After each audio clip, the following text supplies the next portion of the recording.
댓글에서 이분 모시라는 글들이 너무 많았어요. 그만큼 지금 국민적 분노가 대단하다는 겁니다. 그럼요. 이병철 변호사 박수로 모시겠습니다. 네. 제가 작년 3월 7일 지기현이 네. 그것도 판사잖아요. 예. 그것도 재판으로 윤석열을 풀어줬잖아. 대탈옥시켰잖아요. 구속 취소. 그렇습니다. 그거를 다들 뭐 석방시켰다 하던데 제가 이거는 대탈옥이라고 탈옥. 개념을 규정을 했는데 그렇습니다. 그 다음 날 그 검찰총장 심무정이가 적시한 거 포기 석방을 포기. 지휘를 했잖아요. 예. 그래서 제가 심무정이를 고발해서요. 직권남용으로. 지기현 판사는 시민단체에서 또 고발을 이미 그때 했더라고요. 네. 그런데 이제 이번에 우 판사 이분이 저지른 이 사법 불법 행위는 네. 지기현 판사가 했던 것보다 저는 훨씬 더 죄질이 나쁘다고 봅니다. 그래요? 지기현이는 와. 닦여놓고 그 형사소송법의 중요 이념이 이제 피고인의 인권 보호 이런 건데, 그러니까 구금돼 있는 거를 최대한 피고인이 유리하게 계산을 해줘야 된다가 원칙인데, 그러니까 날짜 말고 시간으로 다 해주자 말은 돼요.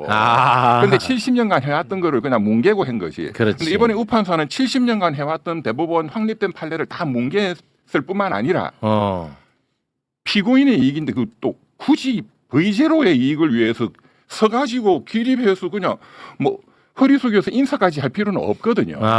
지금 국민의힘이 뭐 방공을 새로운 강령으로 또 했다고 말씀하시던데, 네. 저는 그 서서 김건희한테 인사하는 걸 보고 그 전두환 군부독재 시절에 네. 법정이 그때 권력자가 피고인으로 오면 판사가 인사를 했어요. 저는 그걸로 회귀하는 거 아닌가 이런 느낌이 들던데, 그래서 네. 이거는 용서하면 안 된다. 용서하면 안 된다고 해서 그리고 민주당이 법왜곡죄를 예. 지금 뭐 한다고 하면서 뭐 네. 법사위까지 갔는지 하고 있잖아요. 이게 전형적인 법왜곡죄에 해당하는 겁니다. 그래서 좋습니다. 그건. 대한민국 국민들이 공청회 뭐 100번 1000번 하는 것보다 이번에 딱 보셔서 법왜곡죄가 필요하구나. 판사를 그거를 조직하는. 오늘 많이 강조해 주시면 좋을 것 같습니다. 일단 도이치모터스 주가 조작 관련해 가지고 공동 정범이 아니다. 그렇게 판단을 해 가지고 무죄 판결을 하지 않았습니까? 네.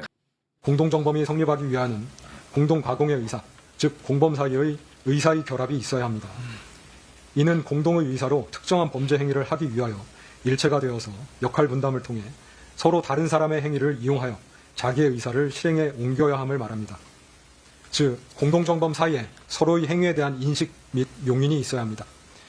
이러한 관계가 합리적 의심 없이 증명되어야 하고, 그와 같은 증명이 없다면 설령 피고인에게 유죄 의심이 간다고 하더라도 피고인의 이익으로 판단할 수밖에 없습니다. 예, 이게 그러니까 이제 70년간 확립된 대법원 판례를 우리 의원님 말씀하신 것처럼 저런 식으로 왜곡한 거예요. 이게 법왜곡죄예요. 이게 법 왜곡죄다. 예, 예, 예.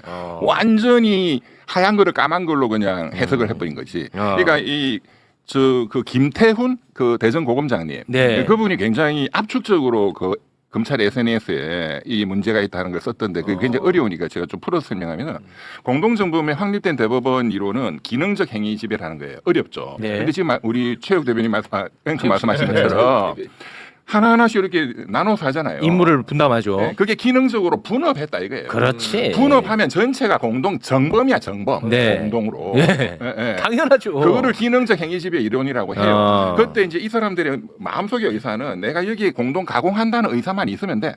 전체를 알 필요 없고 이렇게 연결된다 하는 정도만 그냥 그렇지. 통밥만 있으면 된다 하는 게 대법원 이론이에요. 그게 기능적 행위지배 이론이라는 압도적인 확립된 법입니다. 근데 그걸 완전히 깡그리 무시한 거죠. 그러니까 저런 식으로 해석해가지고 그게 아니고요. 이게 잘 못 알아들으니까 이거 다 알아야 되는 그런 거거든요. 그런데 조금만 알았잖아요. 그러니까 무죄예요. 그런데 방조는 될 수 있을지 모르겠는데 그게 방조의 인식은 있을 것 같고 용인이라는 게 이게 미필적 고의라는 뜻이에요. 그러니까 방조의 고의는 있던 것 같아. 그런데 이제 그것도 검찰한테 덮어 씌워버려. 네. 니네들이 공소장 변경을 안 했잖아. 그렇지. 그것도 한번 좀 보고 오겠습니다. 연결해서. 그 확정된 판결이 있는데 그 주가 조작에 대해서 시세 조정을 공모했다는 공범의 진술이 없더라도 주가 조작을 인정하는데 장애가 되지 않는다. 이것이 주가 조작에 대한 확립된 판결들이에요. 그런데 지금 우인성의 무죄 판결문에 어떤 얘기가 있냐면 김건희의 공범들이 시세 조정을 김건희와 공모했다고 진술하지 않는다. 맞아요. 그래서 무죄다. 네. 정확한 그 판결하고 배치되는 거예요. 우리 그 민주당이 발의해놓은 법외국제 제가 조문을 보니까, 네. 그러니까 있는 증거를 없는 걸로 해석하고 없는 증거를 있는 걸로 만들어버리고 이러면은 법외국죄예요. 그게 가장 악질적인 거잖아요. 그렇죠. 있는 법을 적용 안 해버려. 공소장 변경 하여야 한다 형사소송법에 298조 2항이 있어요. 공소장 변경을 법원이 요구하여야 한다. 그 얘기 지금 할 거예요. 안 해버려. 그거 할 거예요. 네. 하세요. 피고인에게 방조의 성립은 변론으로 하더라도 공동정범이 성립할 수는 없다고 보입니다. 이 사건에서 방조의 성립 여부는 공방의 대상이 아니었기 때문에 방조의 성립 여부에 관하여는 더 나아가 판단하지 아니합니다. 자, 이거는요. 네.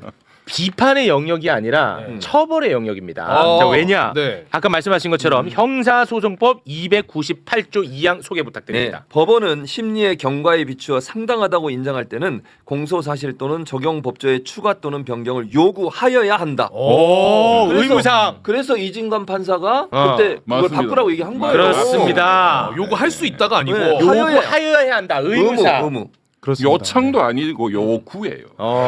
이분이 그 한덕수 국무총리 재판했으면 무죄지. 그렇지. 그러니까요. 무죄죠. 그렇죠. 맞아요. 본인이 공소장 변경이 말도 안 했을 거고. 내란 방조 그거는 법리적으로 성립이 안 돼 무죄. 그러면 이게 법의 곡지에 딱 걸리는 딱 겁니다. 걸리는 거죠. 딱 걸리는 거예요. 그런데 2월 19일 날 지기현 판사가 윤석열, 김용윤이한테 이런 식으로 해서 무죄 때려버릴 위험성이 너무 있는 거죠. 이 우인성 판사가 재판한 사건은 이미 손땡땡이라고 김건희보다 가담이 네. 훨씬 약한 네. 전주죠. 전주. 전주. 전주가 이미 방조로 처벌을 받았습니다. 그렇습니다. 대법원에서 확정이 됐고요. 맞습니다. 그럼 형사 판사는 실체적 진실 발견이 본인의 의무이거든요. 그러면 공동정범 그래 뭐 설마 그게 안 된다 하더라도 그거보다 약한 사람이 방조로 방조. 처벌을 받았으니 그러면 공소장 변경을 요구해야 됩니다. 네. 요구를 해야 되고 검찰에서 안 하면 이건 직권으로 자기가 바꿔서 방조로 또 선고를 할 수가 있어요. 처벌을 네. 할 수가 있어요. 근데 그걸 안 하잖아요 지금. 그러니까요. 근데 은성 판사가 이걸 방조로 요구하지 않았을 뿐만 아니라 김건희만 2011년도 1월, 3월 이럴 때 공소시효가 기산이 돼야 된다. 김건희 범죄 사실만 뚝 잘라놨어요. 그러니까 자, 그 얘기를 좀 할게요. 네. 왜냐하면 곽수산지 못 알아듣고 있거든요. 네. 네. 어려웠나요? 요게 진짜로 가장 너무 웃긴 악의적인 이야기야. 거예요. 악의적이야. 네. 자, 포괄일죄 말이 어렵잖아. 포요? 포괄일죄인데 포괄일죄. 이게 말이 어려운데 간단합니다. 뭐냐면 자, 다시 집단 은행 강도가 있습니다. 강도 있어. 집단 좋아요. 은행 네. 강도. 거기에 은행 강도단에 김건희도 들어가 있다고 칠게. 예. 자, 만약에 이 은행 강도단이 1월에 A 은행을 털었어. 오케이. 1월에. 2월에 B 은행 털었어. 어. 근데 3월에는 김건희가 그냥 혼자서 구멍 가게를 털었어. 네. 그리고 12월에 C은행 털었어. 네. 그러면 이게 쭉 이 범죄 맥락이 한 맥락으로 들어가 있잖아. 그렇죠. 그렇잖아. 네. 그러니까 1월의 범죄, 2월의 범죄, 3월의 범죄, 12월의 범죄가 다 다르지 않잖아. 네. 쭉 맥락이 이어져 있잖아. 그렇죠. 그래서 요거는 그냥 포괄로 우리가 판단한다. 포괄일죄. 통으로. 이렇게 되는 거야. 오케이. 됐죠? 그게 네. 이제 포괄일죄. 너무 당연하잖아. 그렇죠. 말 자체가 어려워서 그렇지. 네. 그런데 이 판사는 요거를 중간에 김건희가 혼자서 은행 털지 않고 혼자서 구멍가게 턴 게 있지 않느냐. 그렇죠. 그러니까 요게 각각 다 다른 사건이다. 이거 하나 보고 그러면서 공소시효 문제를 제기한 거야. 어떤 식으로 제기했는지 보여드릴게요. 도이치모터스 주가 조작 시기를 잠깐 올려주시겠습니까? 네, 이게 2010년 10월 22일부터 2011년 1월 13일까지 이루어졌던 주가 조작에 대해서도 그 세 개가 있잖아요. 지금 2011년 3월 30일 이렇게 이제 기간이 있어. 그렇죠. 이게 범죄의 기간들이 있는데 네, 요거를 맨 위에 기간은 공소시효가 이제 넘어가. 이 사건은 다 다른 거라고 판단한 거야. 맞아요. 그리고 두 번째 시기도 예, 2011년 3월 30일 넘어갔다고 이것도 본 거야. 보고. 그리고 네. 유일하게 좀 가만히 좀 계세요. 나도 말 좀 하자. 말할 기회를 안 주네. 예, 하세요. 2012년 7월 25일부터 2012년 8월 9일 것만 이건 처벌할 수 있다고 보는. 근데 아까 얘기했던 포괄일죄로 보면 세 개의 범죄가 그렇죠, 연관돼 있어서 하나의 범죄로 봐야 된다는 그렇죠. 거예요. 예. 근데 이제 요렇게 본 이유가 또 있어요. 이따가 그건 설명을 해줄 텐데요. 자, 요렇게 어처구니 없이 판결을 한 거를 법적인 용어로 쓰니까 사람들이 분노를 안 하는 거야. 어려우니까. 그러니까 이 판사들도 그걸 알아. 이 바보들은 분노 못 할 거라고. 못 알아듣지. 자, 그거를 영상으로 보고 오겠습니다. 2010년 10월 22일경부터 2011년 1월 13일경까지 이루어진 행위, 2011년 3월 30일경 매수행위, 2012년 7월 25일경부터 2012년 8월 9일경까지 이루어진 행위는 주식거래의 주체 및 운용 형태, 시간적 이격 등에 비추어 그 전체에 대하여 범위의 단일성과 계속성이 인정된다고 보기 어려우므로 각각 별개로 공소시효가 진행한다고 봄이 상당합니다. 2011년 1월 13일경부터 2011년 3월 30일경 매수행위는 2011년 3월 30일경부터 공소시효가 진행되어 각 2021년 1월 13일 및 2021년 3월 30일에 10년의 공소시효가 도과되었다고 보입니다. 2012년 7월 25일경부터 2012년 8월 9일경까지 이루어진 행위는 공범으로 기소된 시세 조종 세력에 대한 선행 확정 판결에 의하여 공소시효가 중단되었으므로 공소시효가 완성되지는 아니하였으나 앞서 살핀 것처럼 범죄 증명이 없습니다. 야, 오케이. 이제 잘 들리지. 오케이 들려요. 근데 요것만 그냥 딱 접하면은 이게 법적인 용어가 많이 들어가니까 이 분노가 잘 안 일어나는데 그래서 진짜 이게 약 오르는 거야. 그 다시 한번 그 주가 조작 시기 좀 올려주시겠습니까? 위에 하나 두 개는 공소시효가 이제 지났다고 해갖고 그냥 딱 털어줘. 오케이. 근데 마지막에는 요거는 범죄 증명이 안 되는 기간이야. 그러니까 이건 공소시효는 있는데. 아, 맞아.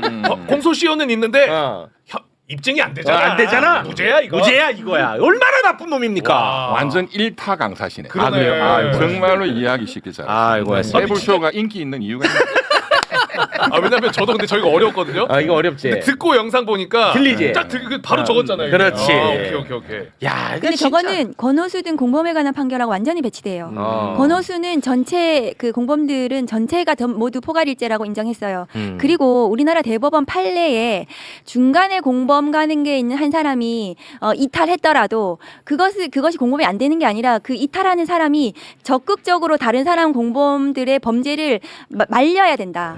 그 범죄를 막아야 된다. 그렇지 않으면 그 공범들의 범죄에 모두 다 포함이 된다. 그런 판례가 2014도 14843호 판결에 있어요. 김건희는 지 혼자 빠져나오지를 못해요. 그러니까 명확한 대법원 판례가 있는데도 불구하고 김건희 지 혼자서 혼자서 뭘 거래를 했니, 뭐 빠져나왔니 이러면서 김건희만을 위한 봐주기 판결 구성을 한 겁니다. 오인성 판사가. 오인성 판사가 이걸 조각조각 나눠놨는데 도이치모터 주가 조작은 권오수 회장이 도이치모터 주가를 부양시켰어. 그러니까 조작을 해서 근데 그걸 담보로 돈을 더 빌리거나 아니면 회사의 시가를 높여서 팔거나 뭐 그런 목적으로 시작이 된 거고 네. 그런 거에 대해서 김건희 씨는 초기부터 권오수랑 밀접하게 만나고 대화하면서 자기는 그 중에서 그 부풀려진 주가로부터 이득을 얻는 걸로 들어간 거죠. 네. 그러니까 권오수의 범위가 단일하고 일정하고 계속되는 한 그렇죠. 이거는 하나의 범죄입니다. 너무 당연하죠. 이걸 어떻게 김건희만 보고 그걸 다 끊어놓습니까? 김건희가 처음부터 그걸 권오수랑 다 그 학동 도이치모터스 매장에서 만나갖고 맞습니다. 딱 계속 한 건데 그렇습니다. 말이 안 되는 거예요. 네. 바보도 제가 아니고. 강조하고 싶은 네. 게 지금 우리 의원님 두 분 말씀하신 내용이 그러니까 이 우 판사가 이런 대법원 판례를 몰라서 이랬겠냐? 전혀 그렇지. 완벽하게 알아요. 아, 그래요? 좌우 배수 판사들도 다 있고 이거는 그냥 저기 뭐 법대 형사소송법 공부를 한번 했으면 다 아는 거거든요. 네, 우리 최욱 선생님 다 아시잖아. 법대 안 나왔는데 네, 다 아시잖아. 쉽게 설명하고. 아. 네, 그런데 알면서도 완전히 거짓말을 사기를 치면서 지금 무죄를 때린 거예요. 그러니까 이건 악질이거든. 아, 이건 악질이네. 구속시켜야 돼. 아니 웃을 게 아니라니까. 아, 웃을 게 아니에요? 웃을 게 아니지. 이거 과정이 아니시군요. 제 혼자가 아니고 제가 제 그 유튜브를 하나 만들었는데 얼마 전에 거기에 댓글에 우리도 참여하겠다 해서 제가 어제 내한테 내 휴대폰 공개돼 있으니까 이름하고 다 개인정보 달라 했더니 그냥 순식간에 제가 1, 2, 3 비상 123명만 공동 고발인 하겠다. 공동 고발인으로. 순식간에 123명 찼어요. 지금 1000명이 넘었어. 와, 이제 그러니까 이만큼 지금 분노하고 그렇습니다. 계신 왜냐 국민들이 설명을 들어보니까 이거는 완전 사기에 대놓고 가깝잖아요. 사기치거든요. 네. 이거는 지기현이보다 훨씬 나쁜 놈이야.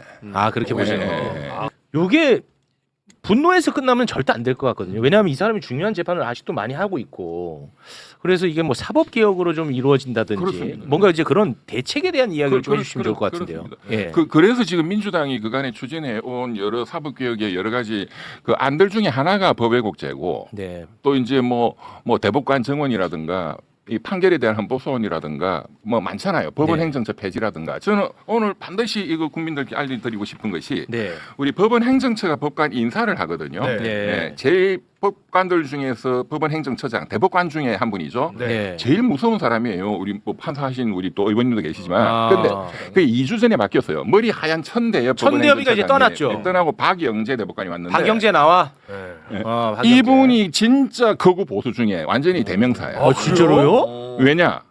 작년 5월달 그 희대의 난 파기환송. 선거법 유죄 취지 파기환송 그 여기 전부 다 무죄라고 했죠. 제 혼자 유죄 파기환송이라고 딱 정확하게 찍었지. 이전부터. 예, 그렇게 예측을 저 하셨다고요? 혼자. 그거는 모르시면 안 되는데. 예, 그런데 유죄 취지 파기환송이 주심 대법관이 박영재예요. 박영재였어. 그러니까 희대의 난이 아니고 사실은 희대와 박영재의 난이야. 박영재가 더 중요해요. 그리고 그 다음 달, 그러니까 작년 6월달에 이재명 대통령 역시 또 이재명 대통령이네요. 이재명 대통령 대북 송금 사건은 재판이 현재 중지돼 있죠. 그런데 평화부지사 이화영 씨는 대법원에서 7년 8개월 확정이 됐습니다. 네. 그 대법관이 박영재예요. 이제 뭐가 느낌이 오시죠? 그분이 인사를 담당하는 법원 행정처장의 지지난주에 이제 맞아요. 그때 시민사회나 정치권에서 반대가 많았거든요. 네. 언론은 별로 주목을 뭐 안 하고 대충 넘어갔는데 네. 뭐 이 매불쇼도 주목을 안 하신 것 같아요. 그런데 이게 너무나 심각한 거야. 그냥 다 개무시하고 너 그냥 할 거야. 조희대 대법원장이 박영재 해. 그 조희대는 인사권을 대구. 누가 갖고 있는 거예요? 법원 행정처장에 대한 인사권. 조희대 대법원장. 조희대가 그러면 이번에 임명한 거예요? 그렇죠. 다 무시하고 조희대 대구 저분은 부산이에요. 완전히 대구 부산이 법원을 완전히 지금 독재적으로 장악을 하고 있어요. 그럼 변호사님이 봤을 때는 천대보다 더 골치 아픈 인물로 평가하시는 겁니까? 천대 법행정처장님은 그래도 좀 합리적인 측면이 있죠. 합리라고 쓰면 안 됩니다, 그거. 아니 비교하면 그렇다. 비교하면 그 정도라고요? 이거 한번 겪어보시라니까 앞으로. 겪으면 안 되죠. 임명이 돼버렸는데. 뭐. 야, 근데 이거 진짜 별로 주목이 안 됐어요. 네. 박영재 처장 임명에 대해서 법사위 차원에서 저희가 강력하게 말씀하셨죠. 그 기자회견도 하고 네, 맞아요. 경고하긴 했습니다. 법사위에서 어쨌든 뭐 확실하게 박영재 처장에 대해서는 저희가 또 견제를 좀 해야 견제하겠습니다. 됩니다. 예. 네. 그리고 최근에 이 또 인사 중에 또 제가 이거 반드시 말씀을 드리고 싶은데 그 뭐 내란 전담 재판부는 이제 김건희 특검, 최혜병 특검 말고 네. 이제 조은석 내란 특검에 대해서만 이제 그 법이 적용이 되는 거예요. 이제 네. 이것도 이제 정리가 돼. 근데 그거는 이제 2월 22일 법관 인사 끝나면 네. 이제 서울고등법원에 이제 판사님이 정해지죠. 23일 날 발표가 되거나 할 건데 그 사이에 지금 영장 전담 내란 영장 전담 판사를 정하도록 돼 있잖아요. 네. 그거는 그대로 했어, 좀 2명. 예. 그게 기각 전담 판사들이잖아. 이정재. 맞아요. 그 추경호 기각시킨. 예. 그리고 그 남세진이랑. 제일 중요한 예. 박성재 법무부 장관을 또 위법성 인식 없다고 기각시킨. 그 사람들을 똑같이 그냥 대놓고 임명을 해버렸어요. 네, 맞아요. 그러니까 이 인사를 보면 법원 행정처장 박영재 이 인사를 보면 지금 조희대가 지휘하는 이 법원이 지금 이 어떻게 이 사태를 보고 있느냐를 정확히 알 수 있습니다. 그래서 엊그저께 우판사의 이 충격적인 이 범죄적 판결은 네. 예고가 된 거예요. 그리고 지금 칼자루는 법원이 지고 있어요. 네. 모든 전국에. 뭐 그렇죠. 예. 그리고 이재명 대통령 한번 불러보지 뭐 이런 사람들이 많아요. 와. 박영재 스타일에. 와. 지금 윤석열, 김건희 이 내란 국정농단을 재판하는 것도 이런 극우적인 판사들이 가짜를 지고 있고, 네. 예. 그리고 현재 국민들이 선출한 뭐 빛의 혁명 정부 대통령 이재명 우리가 부르지 뭐 형사재판 5개 어쩔 건데 정말로 심각합니다. 심각합니다. 네. 그 네. 사태가 터진다 이거지. 네, 결국은 견제할 수 있는 수단은 국민의 지지를 받는 국회밖에 없는 거 아니겠습니까? 국회에서 예, 우리 두 의원님들이 네, 워낙 그렇습니다. 훌륭하신 분들이니까 잘 좀 무거운 부탁을 드리면서 여기서 좀 마무리를 짓도록 하겠습니다. 매볼쇼가 더 중요한 것 같습니다. 아, 매불쇼. 매불쇼와 함께 막아보겠습니다. 네. 그리고 만약에 그런 판사도 있으면 탄핵 진행해야 돼요. 저는 예, 그렇게 생각해요. 저희는 그 네. 외국에서는 판사 탄핵, 검사 네. 탄핵을 하고 있거든요. 네. 일상적으로 우리도 그렇게 해야 된다고 생각해요. 하나만 좀 성공해 주세요. 네, 어. 법 왜곡죄 이런 것도 판검사들이 법을 왜곡하지 못하도록 저희가 한번 이렇게 본보기로 네. 제대로 해봐야 된다고 생각해요. 그렇습니다. 아니 뭐 법을 왜곡했으면 당연히 처벌 받는 탄핵돼야지. 건데 그리고 거기에 용기가 필요한 게 난 그렇지. 속상해. 유일하게 판사를 견제할 수 있는 게 국회 탄핵밖에 없어요. 그건 맞죠. 그럼 해야죠. 맞습니다. 그러면 해야 네. 된다고 저는 딱 한 명만 찍어가지고 계속 막 이놈 저놈 하니까 헷갈리잖아. 뭐 예. 죽도밥도 아니고. 선택과 집중. 네, 알겠습니다. 자, 함께해 주신 세 분과는 여기서 인사를 나누겠습니다. 세 분 대단히 고맙습니다.